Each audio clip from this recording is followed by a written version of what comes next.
Bonsoir.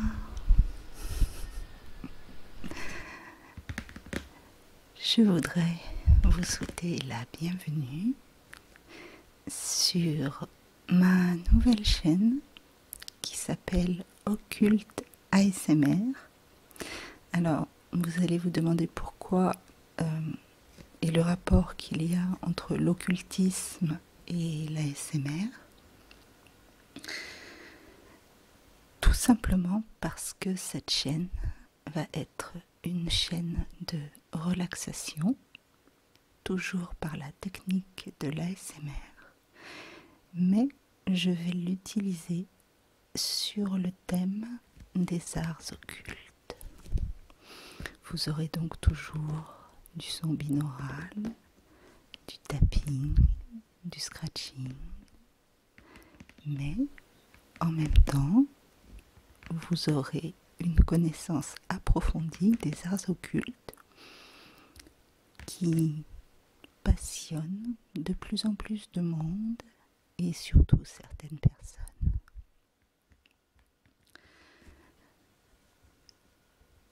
Alors, l'occultisme, c'est quoi?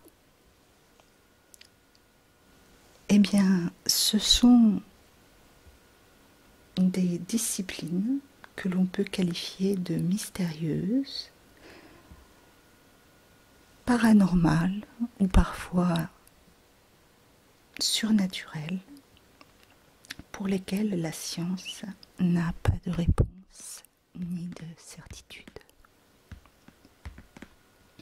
D'où le mot paranormal, d'ailleurs, para, qui est au-delà du normal. C'est-à-dire, en gros, ce que la science a défini comme une norme certaine et concluante dont on peut apporter une preuve physique. C'est tout le contraire de l'occultisme dont nous creuserons le sujet dans d'autres vidéos.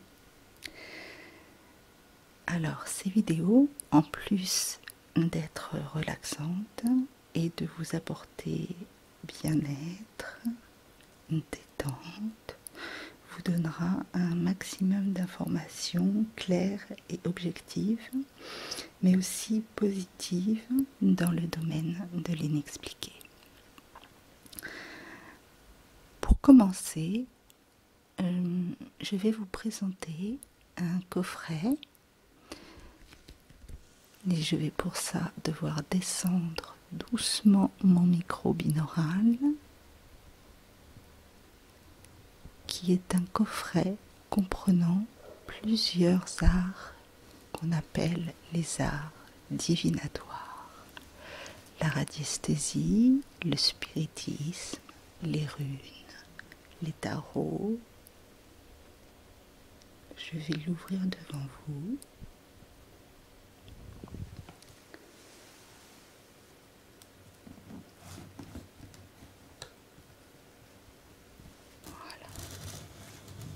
Et vous allez pouvoir en observer le contenu. La première chose que vous pouvez remarquer, c'est ce qu'on appelle une planche Ouija, qui se dit d'ailleurs Ouija, puisque elle a été inventée et utilisée pour la première fois en Allemagne.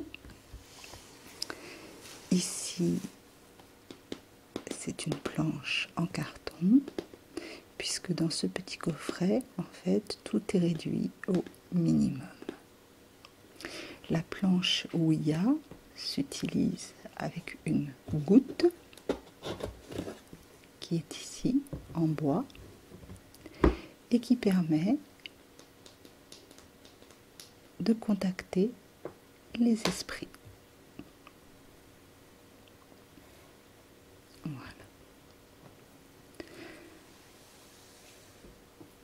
Ensuite, vous avez ici un ouvrage sur l'initiation au spiritisme, un ouvrage sur l'initiation aux runes,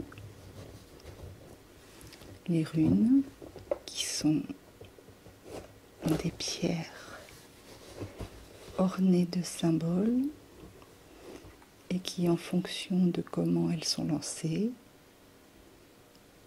permettent de donner une idée de votre avenir.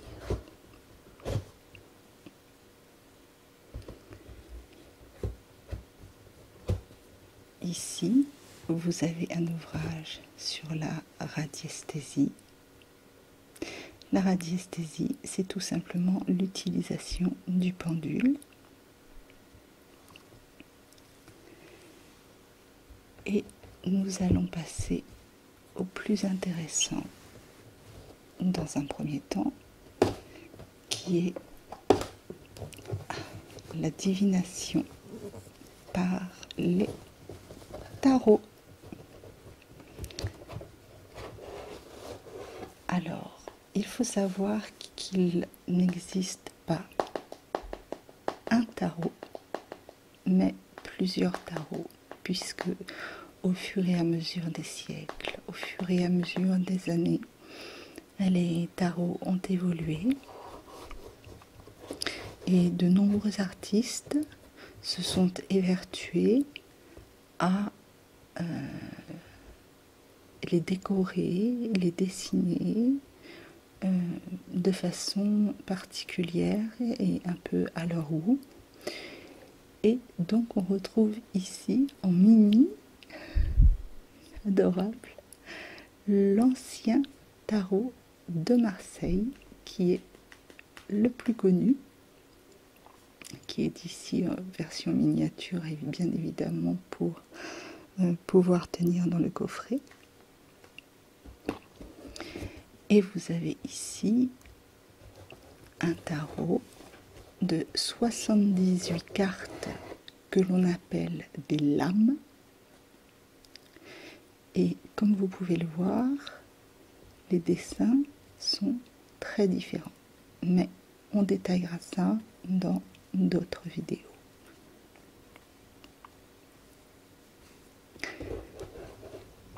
Alors, je vais reprendre mon coffret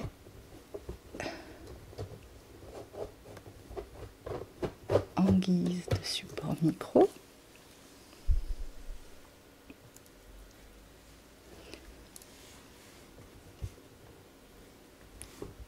Très joli coffret d'art divinatoire d'ailleurs.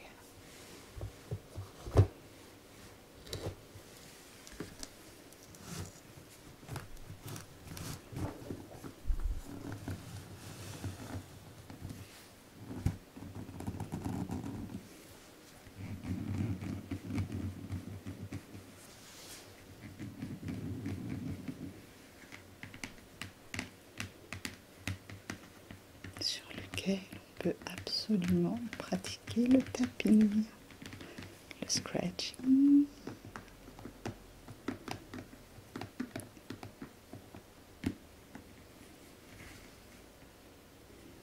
Dressing.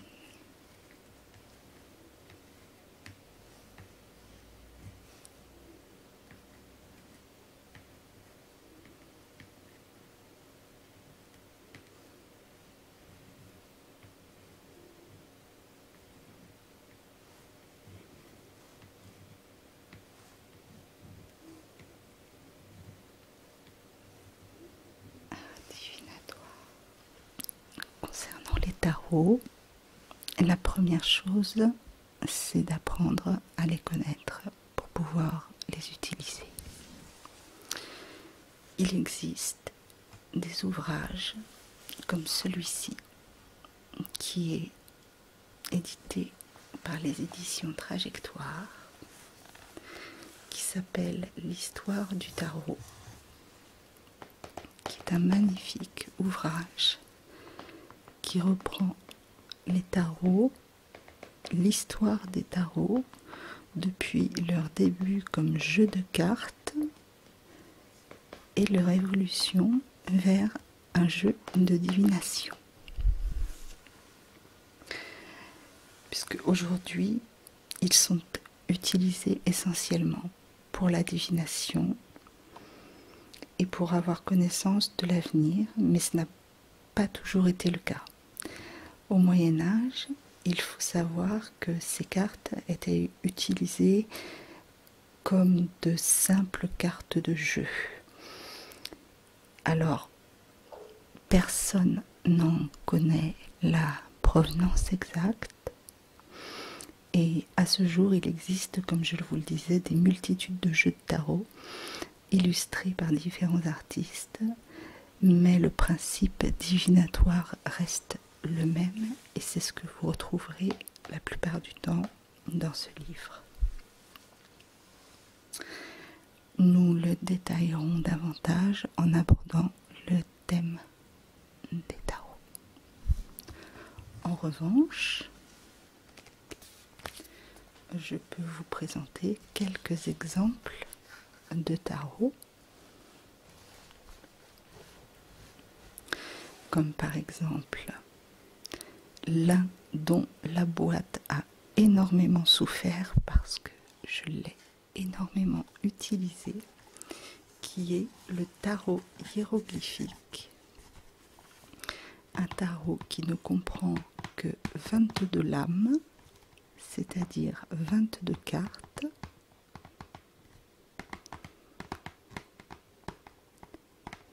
et qui lui a été édité par Madame Dulaura de la Haye. On le verra en détail un peu plus tard.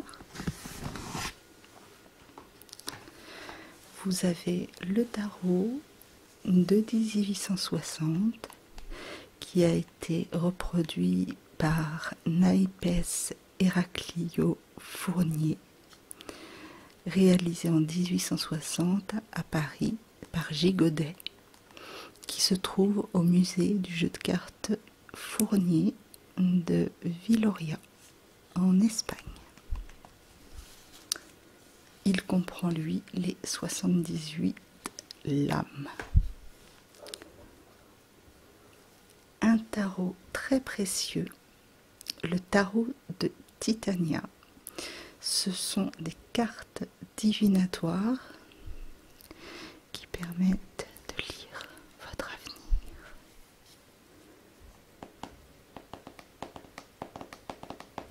Qui se présentent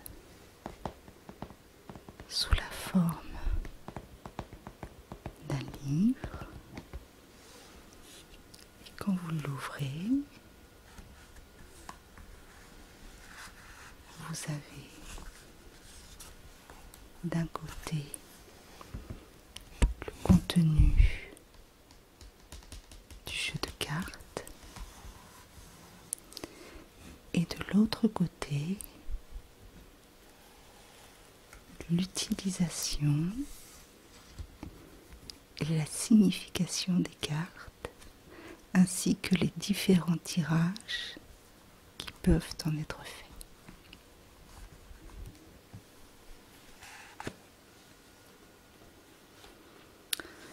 Enfin, l'un des plus beaux tarots sur le marché actuellement, c'est le tarot qui a été dessiné par Ciro Marchetti avec le guide pratique de Barbara Moore, qui est le tarot doré.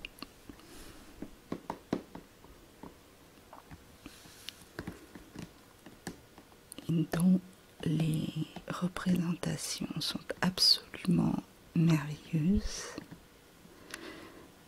Le guide pratique fait lui-même 160 pages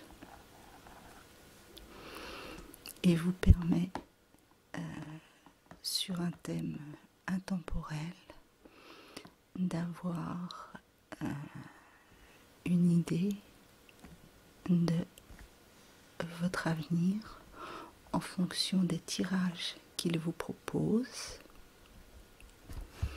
et de l'association des cartes entre elles. Vous avez un magnifique coffret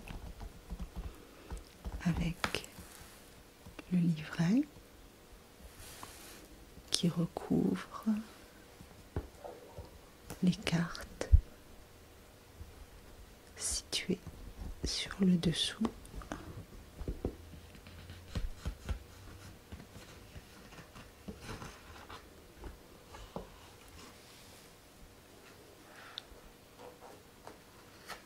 Voilà. Vous avez une idée des représentations magnifiques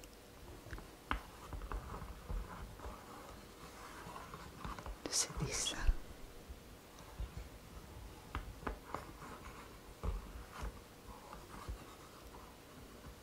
Je trouve d'ailleurs que chaque tirage de cartes est lui-même très relaxant.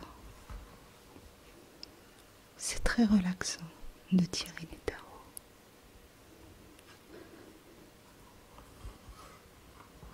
Il faut être très concentré et surtout se concentrer sur l'interprétation que l'on va faire de chaque carte.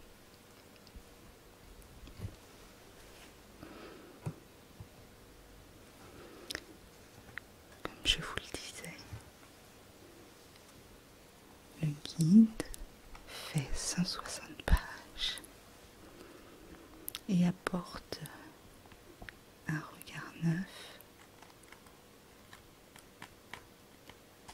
sur les tarots plus classiques, on va dire, comme le tarot de Marseille que l'on connaît déjà.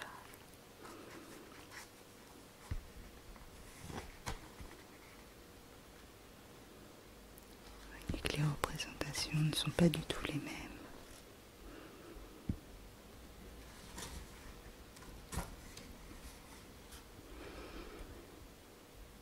Barbara Moore s'est inspirée de la vie de tous les jours, en fait, pour recibler peut-être ce que l'avenir nous représente maintenant dans un monde plus moderne. Nous le découvrirons un peu plus tard aussi.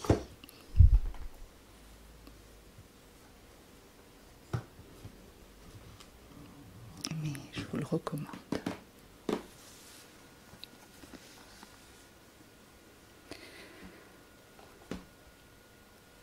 Un autre art occulte qui est assez connu aussi, ce sont les oracles. Alors, les oracles, ils se présentent également sous forme de cartes, mais ils se déclinent sur une multitude de thèmes. Par exemple, les animaux, les anges, les éléments, la nature, les couleurs, parfois aussi les chakras. Et certains oracles s'utilisent dans le cadre de prédictions et d'autres pour le développement personnel. Et ça, c'est très important, puisqu'un oracle permet d'apporter des éclairages et un point de vue neuf, voire des réponses à ces questionnements. Nous étudierons comment les choisir ou comment eux-mêmes nous attirent, pourquoi nous sommes plus attirés vers un oracle que par un autre. Alors, je vais commencer par le capricieux qui m'est tombé dessus tout à l'heure, qui est un des plus connus, qui est l'oracle Belin. Voilà, l'oracle Belin, lui, se trouve dans une petite boîte noire. Celui-ci est assez ancien, ça fait très très longtemps que je l'ai. Et les cartes ne sont pas du tout les mêmes que celles du tarot. Vous avez toujours, avec les oracles, un livret explicatif qui vous permet de vous guider et de savoir comment les tirer le mieux possible afin d'avoir des réponses à vos questionnements. Ensuite, alors, sans tomber dans la magie noire et sans tomber dans tout ce qui est négatif, je vous présente l'oracle des sortilèges. Alors, nous verrons pourquoi plus tard ce nom, sachez que dans le mot sortilège, il n'y a ici aucune connotation négative. Je vais vous présenter l'intérieur de la boîte, puisque nous le détaillerons dans une autre vidéo. Il y a une multitude d'arts occultes que l'on peut étudier. Vous avez toujours un livret explicatif, voilà, avec la façon de tirer, de faire votre tirage, de tirer l'oracle et la signification des cartes.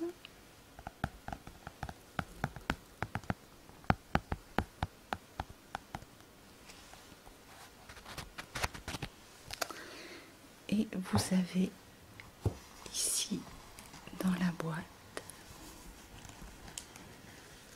dans un sachet en soie, parce qu'elles sont particulièrement bien protégées, les lames, puisqu'on parle toujours de lames, même pour les oracles, on ne parle pas de cartes, on parle de lames. Je vais vous en montrer une au hasard.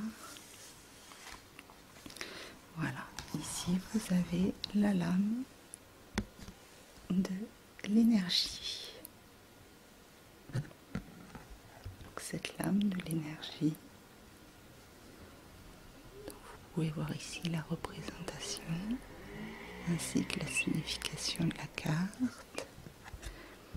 Et elle dit qu'elle illumine en moi le feu divin, énergie remplis-moi et fais-moi briller.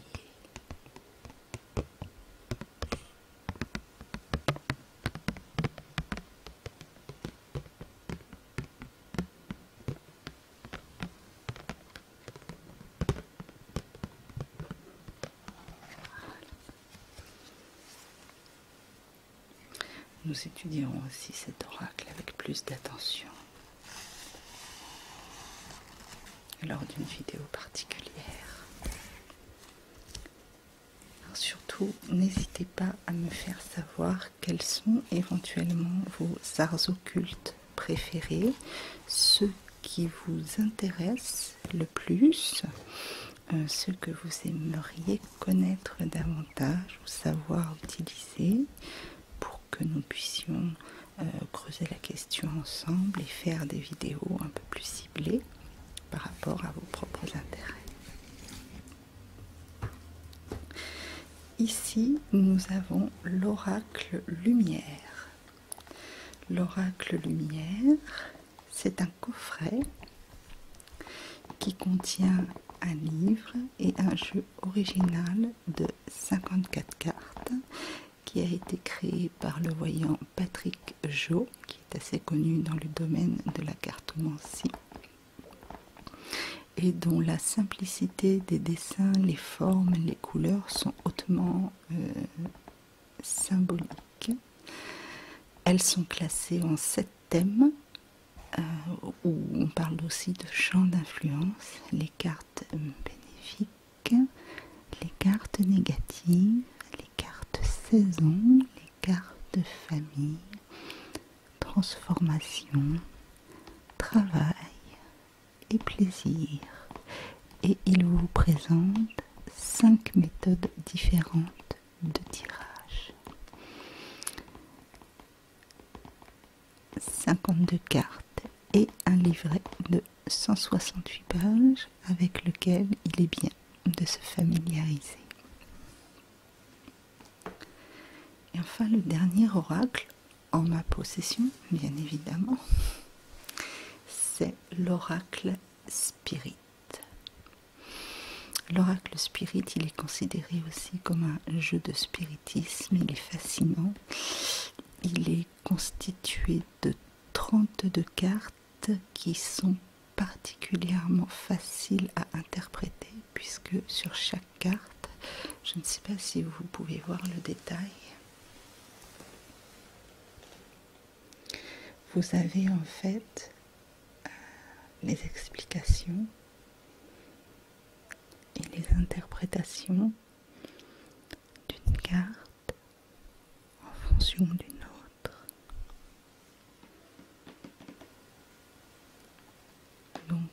pense que cet objet fera également partie d'une vidéo.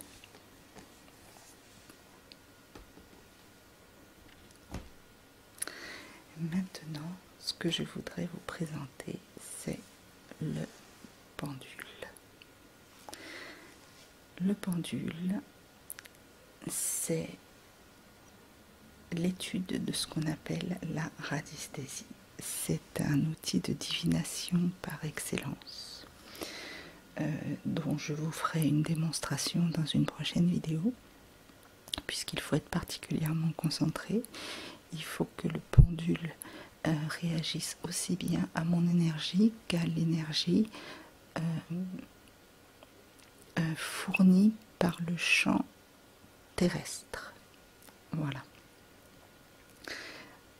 Un pendule n'appartient qu'à vous, puisqu'il doit être chargé de votre propre magnétisme afin de fusionner avec le magnétisme terrestre. Il existe une multitude de formes de pendules, des simples à petite masse, des sphériques, des coniques, des pesants, des balistiques, des cycloïdes, des elliptiques. L'elliptique d'ailleurs étant le plus récent. Il permet de répondre aux questions qui vous préoccupent en se connectant à votre moi intérieur. Il peut ainsi prédire l'avenir, les résultats d'un événement, le temps, la température. Il peut localiser des choses perdues, notamment par la méthode de triangulation que je vous apprendrai ou sur une carte, et même localiser une source d'eau. Nous pouvons l'utiliser avec des chartes que je vous ferai découvrir, la charte du oui-non, la charte graduée, la charte mondiale, qui sont des cartes particulières vers lesquelles le pendule peut se diriger ou non en fonction de la question que vous lui avez posée. Pour ma part, j'ai deux pendules. Le premier est celui-ci, qui est parfaitement équilibré.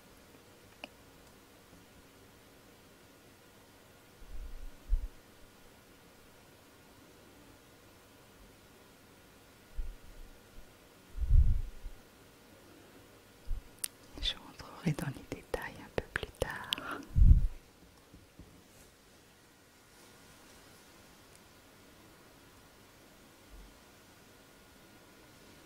Magnifique, c'est un pendule en laiton.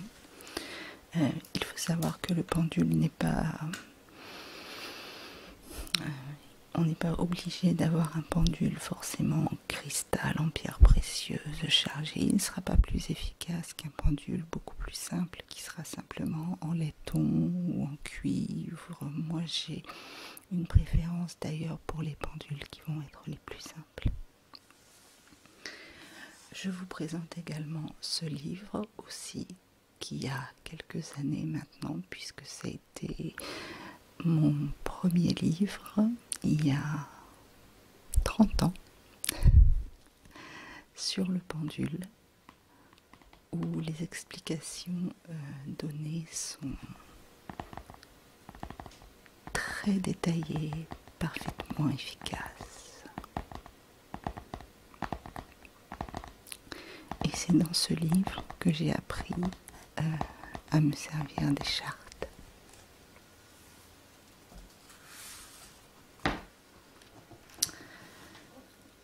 Enfin, je vous propose le coffret, le pendule et son manuel pratique, qui est livré avec un petit pendule en laiton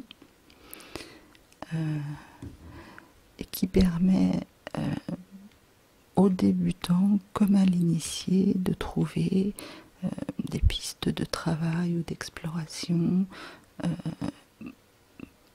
pour apprendre des techniques différentes et avoir accès à la connaissance de cet outil et tout ce qu'il permet de faire. Je vais essayer de l'ouvrir devant vous. On va faire découvrir quand même le petit pendule qui est à l'intérieur.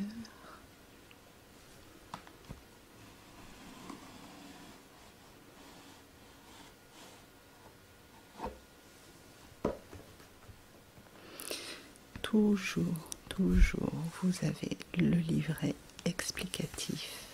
Vous n'êtes jamais abandonné face à un art occulte. Donc voilà, ici vous avez le manuel pratique qui va vous détailler comment utiliser cet objet. Vous avez également les chartes dont je vous ai parlé, que nous verrons lors d'autres vidéos. Et vous voyez un pendule tout simple en laiton.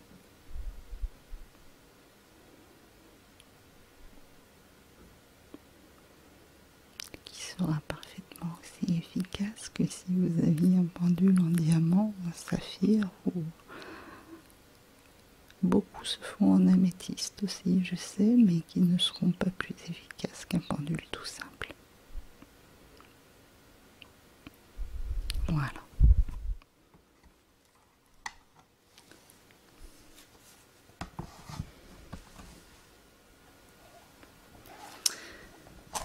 Je vais passer à une partie un peu plus longue. Maintenant, je vais vous parler des grimoires. Alors, les grimoires, vous en avez tous entendu parler. Peut-être que pour vous, ça évoque des livres peut-être un peu vieux où il y a de vieilles recettes de potions magiques qui permettent de jeter des sorts. Et en fait, pas du tout. Pour la plupart, ça arrive, surtout pour les plus anciens. Mais ce qu'il faut déjà savoir, c'est que le grimoire vient du mot grammaire. Et il s'agit d'un livre qui, pouvant être très ancien, plus récent, renferme en fait des secrets de recettes de potions, la plupart du temps. Alors aussi parfois de sorts et autres magies, aussi bien pour guérir les maux, les maladies, que pour conjurer, invoquer des esprits, des démons, mais aussi parfois des anges, savoir les révoquer et obtenir certains avantages, mais qui requièrent souvent une contrepartie. Et ça, nous le verrons dans les vidéos quand nous détaillerons chacun des grimoires que je vais vous présenter. Pour l'instant, dans ma collection, je vais vous présenter le grimoire qui est l'un des plus connus, qui s'appelle Le Petit et le Grand Albert, écrit par Albert le Grand, qui est un livre culte depuis des siècles pour les amateurs d'ésotérisme. C'est un texte qui est resté très très longtemps indisponible et qui a enfin été réédité dans son intégralité. J'ai beaucoup aimé cette réédition avec ces pages en forme qui rappellent un peu cet ancien papier, les papyrus, et c'est un grimoire. Et il faut savoir, ou parfois vous allez vous dire, mais attendez, pour cette recette, cette potion, c'est des ingrédients absolument impossibles à trouver. Et en fait, pas du tout. Par exemple, on vous parlera souvent du sang de dragon. Le sang de dragon, tout simplement, c'est de l'encens. Vous avez d'autres noms un petit peu particuliers qui vous paraîtront impossibles à trouver, qui sont en fait des champignons. Donc reste à creuser, cet ouvrage reste un peu mystérieux, mais il reste à creuser, et c'est la référence en matière de grimoire. Ensuite, vous avez La sorcellerie des campagnes. Alors, c'est un livre de Charles Lancelin. C'est un grand classique de l'ésotérisme. Il était devenu très rare, en fait, jusqu'à cette nouvelle édition, qui explique, en fait, de façon très simple, très claire et surtout très documentée, les pratiques de la sorcellerie dans le monde des campagnes, notamment là où on trouvait la plupart des sorcières et où on en avait extrêmement peur. Alors c'est un ouvrage qui pour moi est indispensable pour tous les passionnés d'occultisme. Ensuite, nous avons la sorcellerie, les sorciers et les croyances en Provence. Alors il faut savoir que la Provence, c'était une terre de demi-dieux. Diables, démons, dragons, loups-garous, tout le monde s'y retrouvait un peu. Et on y retrouvait aussi pas mal de sorciers, de sorcellerie, de croyances. Et en fait, avec ce livre, vous allez vers une découverte des mondes obscurs au pays du soleil.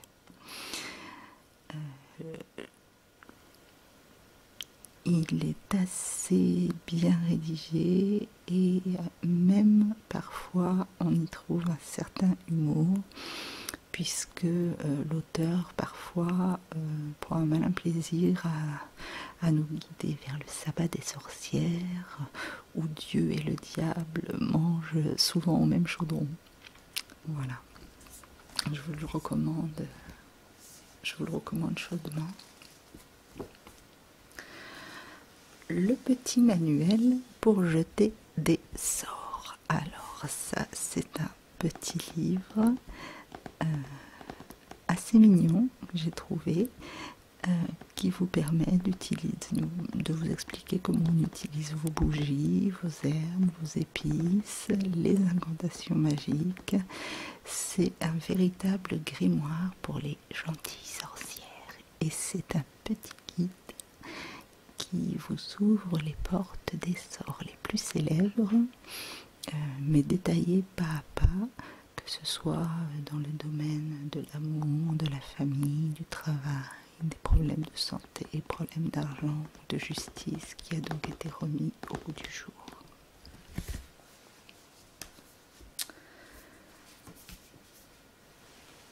Le petit grimoire de sorcière, en fait, est une compilation de tout le savoir et de tout le savoir-faire que les sorcières avaient mis dans des grimoires anciens, et qui vous permet de découvrir les nombreuses vertus des plantes qui nous entourent, apprendre à les employer dans des potions, dans des recettes diverses, et vous y reconnaîtrez d'ailleurs certainement des termes comme la mandragore, le navet du diable ou encore la belle dame, qui vous livre ici tous leurs secrets. Il est particulièrement bien illustré. Voilà, on vous avertit par exemple sur certaines plantes qui peuvent avoir des irritations cutanées. On vous montre des représentations ici sur les dangers du muguet. Voilà. On l'étudiera un petit peu plus tard. Révéler la sorcière qui dort en vous, c'est un petit peu le manuel qui vous permet de mettre en avant tous les pouvoirs que nous possédons en nous, puisque nous sommes des êtres exceptionnels, mais parfois nous n'utilisons pas la totalité de nos capacités. Et en fait, ce petit livre, c'est un grimoire moderne qui permet de réveiller votre médium intérieur, on va dire. Il regorge de charmes, de rituels pour prendre soin de soi-même, se tenir à distance des influences toxiques, et qui permet souvent de reprendre le contrôle de sa vie quand on est un petit peu perdu. Voilà, je vous le recommande, il est très facile à lire, très sympa, en plus c'est pas très cher, donc n'hésitez pas. Vous avez ensuite le bouclier magique qui lui est, comme son nom l'indique, un grimoire qui permet de se protéger des mauvais sorts, qui permettait de se protéger des mauvais sorts quand on pensait avoir été atteint par une personne qui vous voulait du mal ou qui était néfaste. Et c'est un livre qui est absolument magnifique puisque les pages sont vraiment en version vieux papier.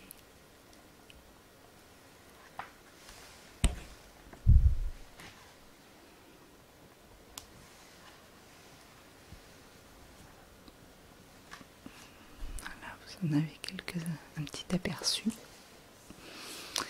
Mais encore une fois, je rentre pas dans le détail, mais j'aime beaucoup cette illusion de papyrus et de livres anciens qui est fait en fait dans les rééditions. Et vous avez une série de grimoires qui là sont les plus importants. Alors je vais passer très rapidement dessus. Ce sont les grimoires les plus connus pour être les plus néfastes, mais aussi les plus efficaces. Pour ce qui est en tout cas des invocations, des évocations, on les verra en détail. On les verra en détail. Pour l'instant, je vous les passe un par un. Vous avez tout d'abord le grimoire du pape Honorius avec un recueil des plus rares secrets de la magie. Pas un livre très grand, il devait être énorme à l'époque où il a été écrit. Ici bien sûr il s'agit d'une réédition, mais il ne devait pas être très grand à l'époque.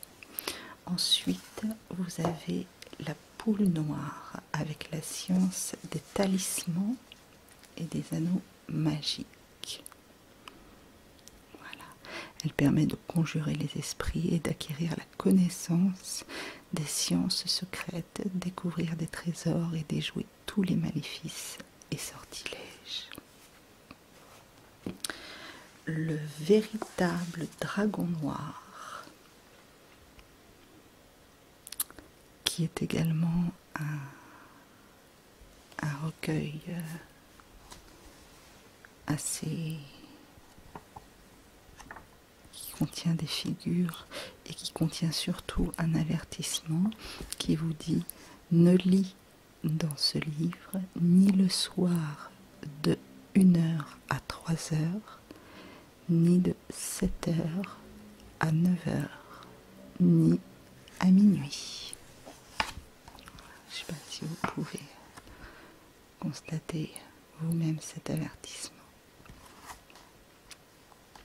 qui en dit long sur la puissance du livre. Ensuite, vous avez le grand grimoire ou dragon rouge qui est reproduit ici dans sa version la plus ancienne et qui fut appelé plus tard le dragon rouge que voici.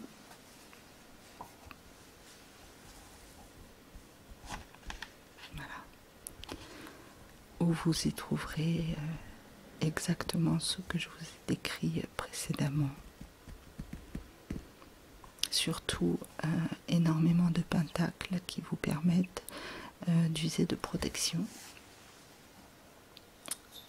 Et enfin, une nouvelle édition également de celui que je vous montrais tout à l'heure qui s'appelle Les clavicules de Salomon.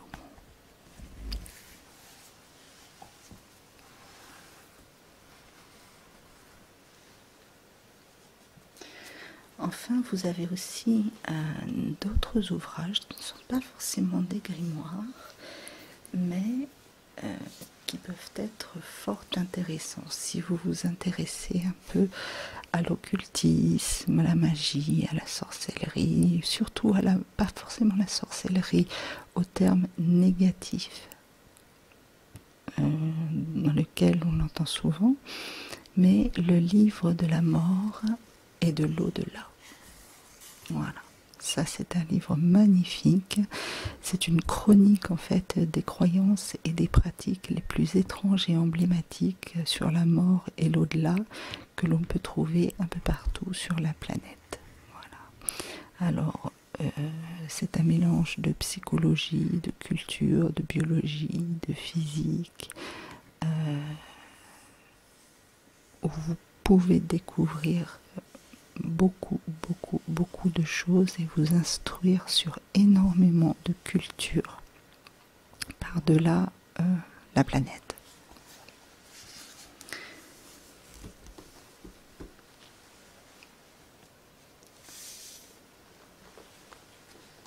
Enfin, je voulais vous présenter ce livre qui s'appelle Mystérieuse Wicca, qui est écrit par Marc-Louis Questin.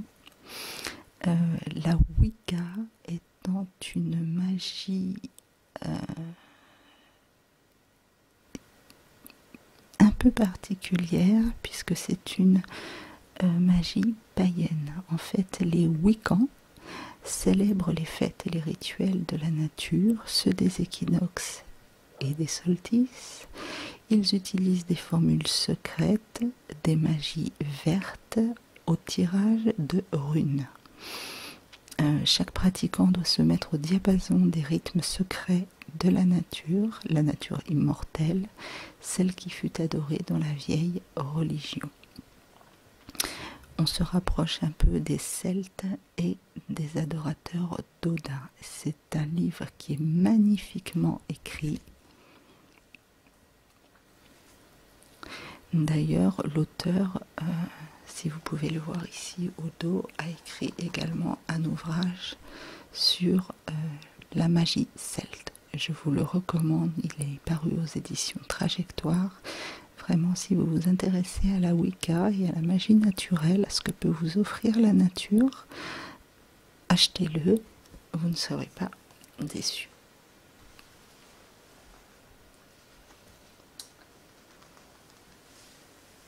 Sortilèges magiques, livres et cartes, c'est un petit coffret qui vous permet de comprendre en fait que le monde magique, il est en vous, il est autour de vous et que vous pouvez réussir à y avoir accès et à exaucer vos vœux les plus chers. En fait, c'est un livre qui vous ouvre les portes d'un univers assez fantastique et où vous allez apprendre à maîtriser les pouvoirs dont je vous parlais tout à l'heure, dont vous n'avez pas forcément conscience, et découvrir des sortilèges donc justement adaptés aux soucis d'aujourd'hui. Le coffret, lui, comprend 36 cartes symbolisant les éléments, outils et ingrédients indispensables à l'exercice de cet art. Et il n'y a pas besoin de chaudron, pas besoin de baffe de crapaud, pas besoin de... Voilà, vous disposez juste dans cet ouvrage de toutes les clés pour jeter des sorts comme bon vous semble. Et de gentils sorts, bien entendu. Voilà. De la même façon, il s'ouvre, vous avez d'un côté le jeu de cartes que nous explorerons plus tard et vous avez toujours le livret explicatif avec de magnifiques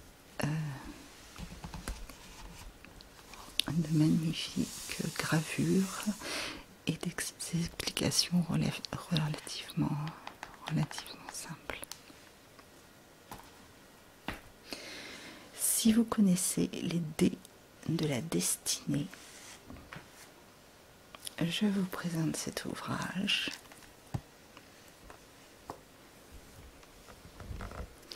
qui est un coffret de 5 dés. Tout vous est expliqué dans le tableau des étoiles. C'est un manuel un peu particulier qui utilise la magie des nombres et qui vous en dira peut-être plus sur vous que vous n'en savez vous-même. De même pour votre entourage. Et vous avez même la possibilité de faire votre fiche personnelle à chaque tirage. On le verra ultérieurement aussi. C'est très amusant, un livre très très amusant. Et je crois avoir fait le tour pour le moment des principaux arts divinatoires que j'avais envie un petit peu de vous présenter. Donc voilà le contenu de ma chaîne. Pour l'instant, j'avoue, j'ai pas forcément insisté sur le scratching, sur le tapping, sur la voix douce, sur le binaural, sur le chuchotement. Ça fera l'objet des prochaines vidéos. En fait, ce que j'aimerais, c'est que par retour de vos commentaires, vous me disiez ce qui vous a le plus intéressé, ce que vous aimeriez approfondir, ce que vous aimeriez voir, ce que vous aimeriez savoir, peut-être comprendre. Et si je peux vous en apporter les réponses, alors je le ferai. Voilà, j'espère vous retrouver très bientôt dans une nouvelle vidéo et je vous souhaite une excellente fin de soirée.